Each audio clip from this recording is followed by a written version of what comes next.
This is a 1995 Honda Accord. It's a comfortable mid-size family sedan. This is what it looks like next to a 1995 Honda Civic. This is cool. what the 1995 Honda Accord looks like next to a 2025 Honda Civic. Why did cars get so big? Surprisingly, the last 20 years isn't the first time we've had massive cars. In the 1950s, bigger was better. After World War II, we had cheap fuel, growing families, and no worries about efficiently producing cars. Like, you could literally find coins in your couch cushions and get a full tank of gas. Cars were getting longer, wider, more powerful, and more luxurious. Having a big car was a status symbol. By the early 1970s, many American sedans were over 18 feet long, which is roughly the same size as a 2025 F-150 Super Crew. They were badass, heavy, and super comfortable. Like, are those even efficient, Chevrolet Bel Air. When I think of a car from the 50s, this is the first one that comes to mind. They're super colorful big cars and just make whoever's driving it look really cool. Then Cadillac made the Eldorado, which actually looks like a Batmobile. You're either gonna see a car like this at a drive-in restaurant or in like Nuketown. There were just cool cars everywhere at this point. We have the 60s Mustang, the Pontiac GTO, the Dodge Charger, and so many other badass cars, which were all huge. Now we got People were Teslas. going crazy over these cars as well. Unfortunately, the fun had to come to an end. The oil crisis of 1973 changed everything. Basically, oil nearly quadrupled in price within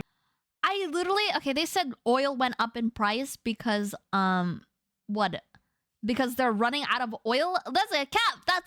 That's cap. Super short amount of time, which made just everything boring. When the price of fuel went up, all of a sudden it wasn't that cool to have a land yacht. People started to care more about fuel economy, reliability, and even the cost of a car up front. Massive American sedans did not check any of those boxes at all, which is where the small Japanese cars came along. Honda brought us the slow, cheap, and reliable Honda Civic, while Toyota gave us the Corolla. These cars were actually about as slow and boring as shit. It's not like people were choosing to drive a Civic or a Corolla over a Mustang. They needed to. 40 miles a gallon was revolutionary compared to the 10 or 15 miles a gallon you could get from American sedans. Not worrying about your car starting in the morning was also a plus. They were also surprisingly comfortable for city driving, since you didn't have to worry about hucking a 20-foot car around a corner. The more popular Japanese cars got, the less popular American cars got. People started to actually notice how nice the build quality of Japanese cars were. They were reliable, efficiently built, and set a new standard for a daily driver. When you look at American cars of the time next to Japanese ones, the difference in quality is pretty clear. After American automakers started to see how much people like Japanese cars like the Datsun 510, they decided they needed to tap in. GM rushed to produce a smaller American car and came up with the Chevrolet Vega. This thing was completely awesome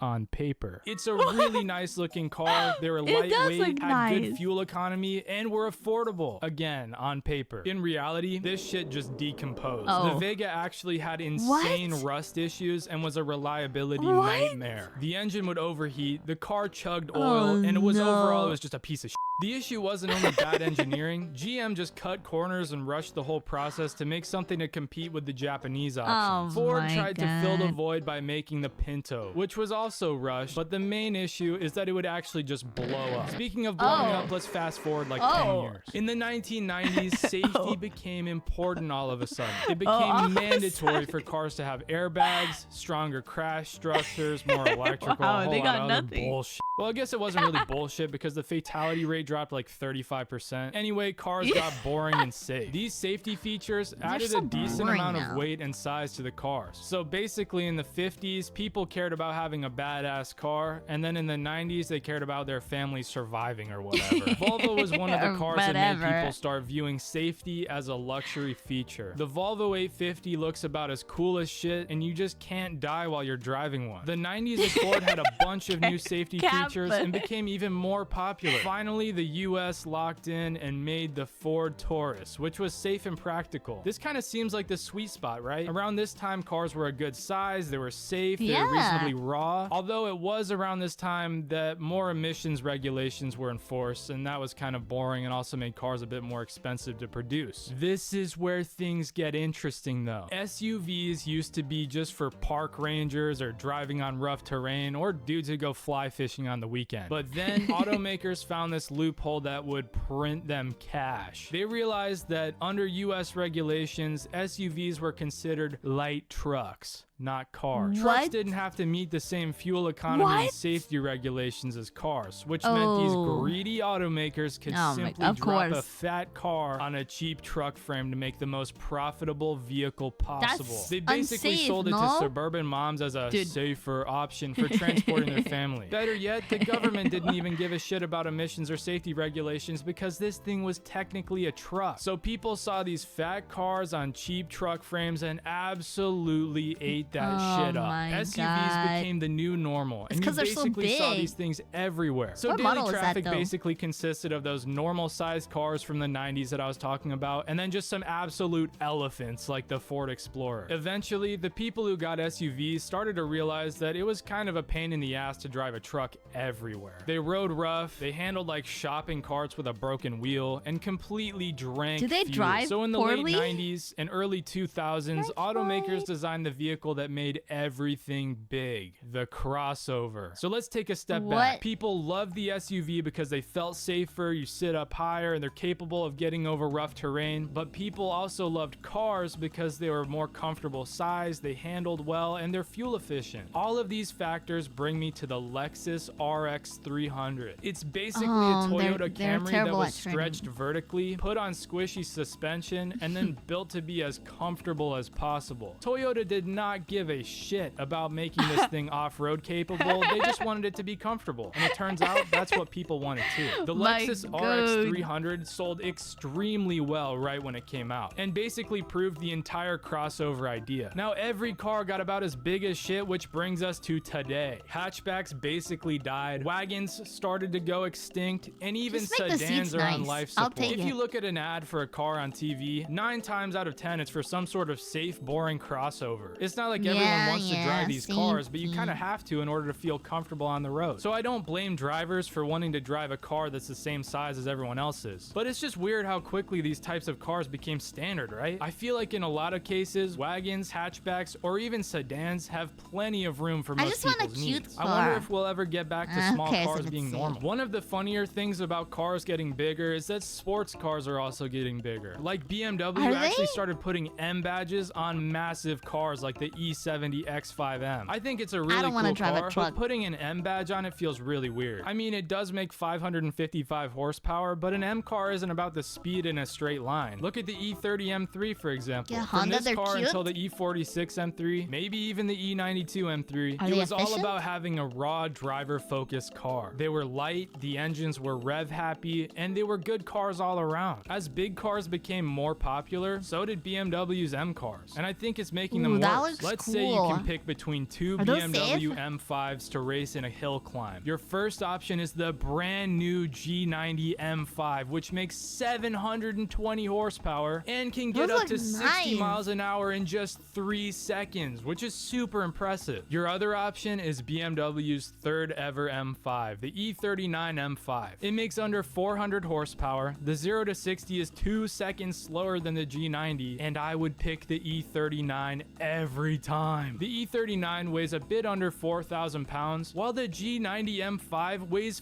5,500 pounds. Do you know what else weighs 5,500 pounds? A Cadillac Escalade, a Ram 1500, or 5.5 grand pianos. I do not want any performance car that I'm driving to feel like 5.5 grand pianos. What the fuck? All this being said, I understand why they chose to make such a massive car. These days, even driving an E39 M5 feels kind of small on the road, let alone an E46 M3. So if BMW dropped a small sports sedan in 2026, people would just not feel comfortable driving that shit. A lot of people seem to prefer going for a bigger car, even if it's not the best option for performance. The Escalade V, the Trackhawk, GLS 63. even the fucking Lamborghini Urus. Like, cars are getting so big that even Lamborghini had to tap in. I think it's interesting how we got to this point, where massive cars are just the new normal. And I honestly don't think they're as good as smaller cars. That's for a few reasons. True. The seating position, weight, and the headlights. The reason I think the seating position is an issue is because of speeding. When I drive my BMW 3 Series, driving 60 miles an hour feels like I'm driving 60 miles an hour. When I drive my second gen Tacoma, 60 miles an hour feels like 40 miles an hour because the seating position is higher than the BMW. While it is comfortable, it just makes me want to drive faster. And the second gen Tacoma isn't even that big of a truck. That's probably why lifted trucks and massive SUVs are always driving like idiots, because everything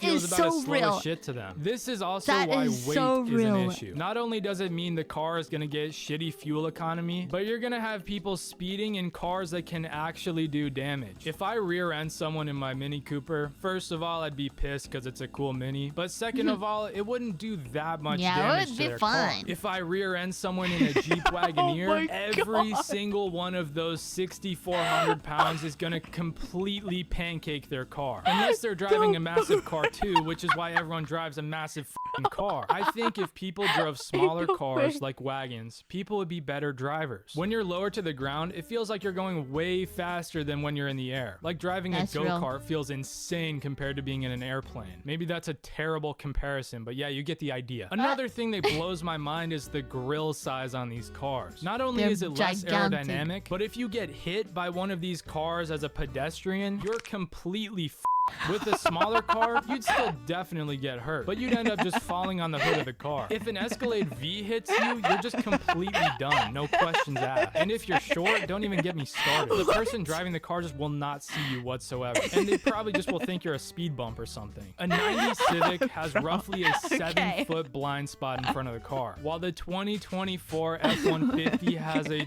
12-foot front blind spot. How in the world do you solve this issue? You simply pay more money. The base model options come with pretty insane blind spots, but just for a few $1,000s extra, you could have cameras and sensors in those blind spots. Awesome, right? You simply pay more money. While cars got big as shit, roads stayed about the same, or sometimes even got smaller. The roads were paved a long time ago, back when cars were a lot smaller than they are today. The roads in the US aren't as small as some of the ones in Europe, of course, but they're definitely not big enough for an Escalade V. In a lot of cities, roads are getting a bit tighter so there can be more bike lanes and crosswalks and stuff, which is a whole different video. But the roads are getting a bit tighter and the cars are getting a bit bigger. It's not really ideal. Bigger cars mean more weight already, but making them hybrid or electric just means it's an actual tank. That's why the G90 M5 is so heavy, because it has to carry around that massive battery in its big belly. Electric cars are actually pretty cool.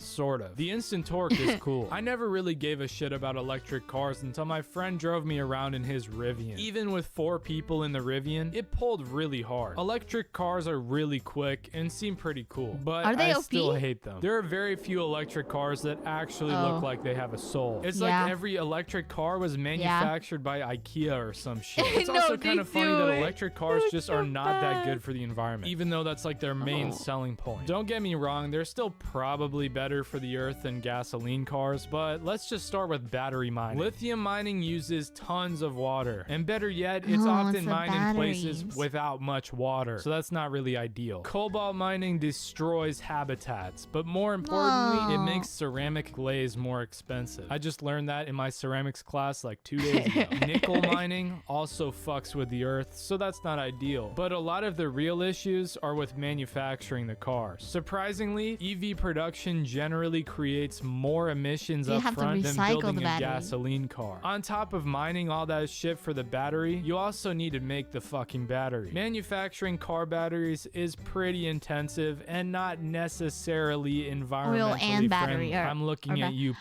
Isn't like, but like if you're using like an electric car, like isn't it cheaper than buying gas? Or like maybe it's not. I don't know if they're like capping it with that. It saves you money.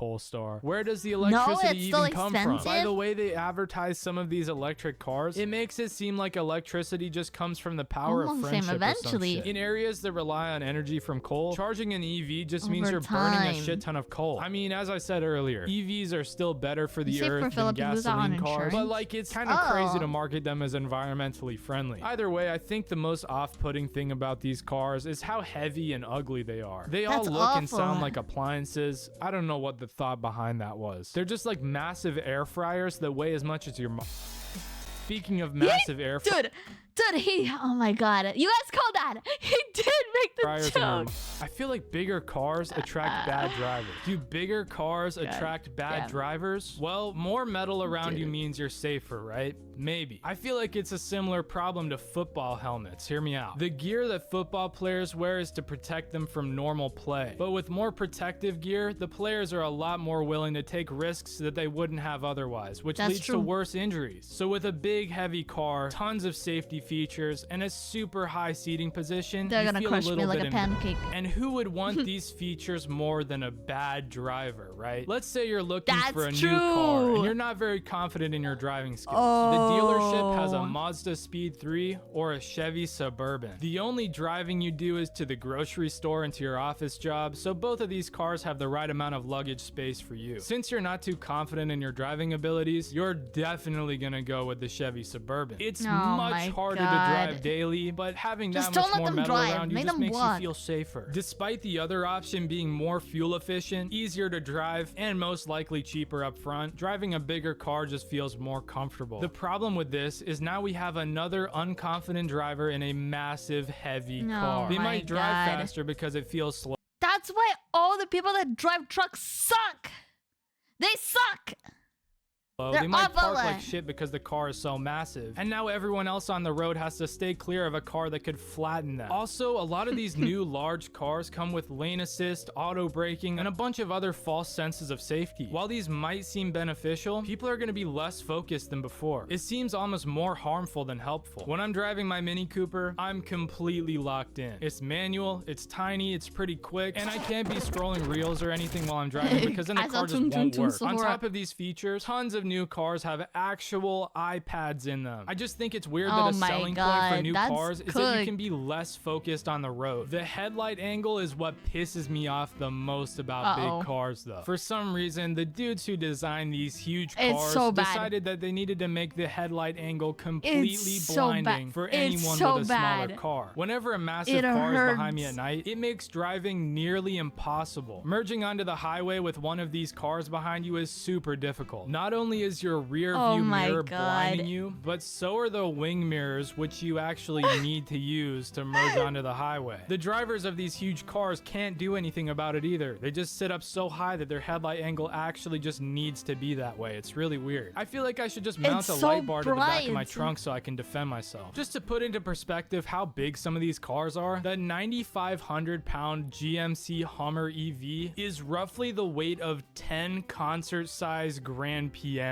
Yes, that vehicle can legally drive on the road behind a Miata. The Chevy Suburban is about as long as a standard 2-car garage. You're better off renting a plane hangar if you're gonna get one of these. The 2024 GMC Yukon XL is about as wide as 5 bowling lanes. I don't even know how some of these cars are legal, and I definitely don't know where you would find parking in a city. Overall, I think everyone driving a bigger car is worse, but I also don't think it's very reversible. It's not the end of the world for people to be driving bigger cars, and some of them are really cool. I'm honestly thinking of getting a BMW E70 X5 diesel as a daily driver, so I guess I'm feeding into the problem. Let me know what you think of massive cars in the comments. They suck. They suck. Hey, maybe the drivers. Trust me, bro. I watch Gassy on YouTube. I'm locked.